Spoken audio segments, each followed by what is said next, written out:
rencontre stratégique entre le Mouvement national des diplômes en anthropologie et disciplines voisines et le cabinet Azizé Nongou Conseil.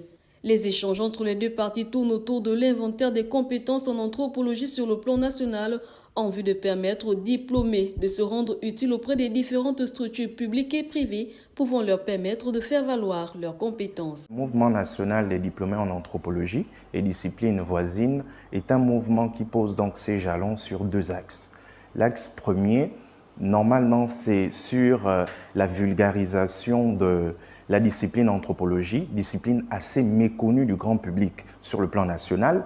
Le deuxième jalon, c'est faire l'inventaire des compétences acquises en formation universitaire dans l'optique de se constituer en force de proposition auprès des entités publiques et privées en temps de transition au Gabon.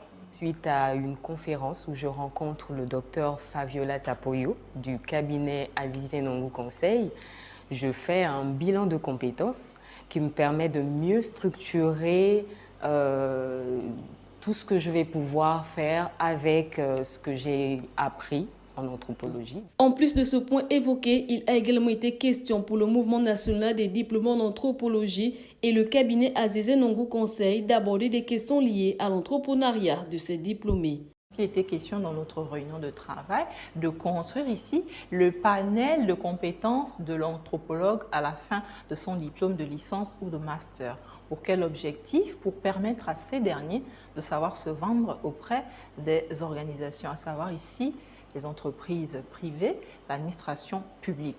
Donc nous sommes partis d'un travail de terrain, partant donc des unités d'enseignement de cette discipline-là, de la licence en master, pour construire ici un profil large de tous ceux qui sortent de cette discipline. Ce mouvement, qui regorge en son sein de nombreux diplômés, a été mis sur pied dans le but de vulgariser l'anthropologie souvent méconnue du grand public.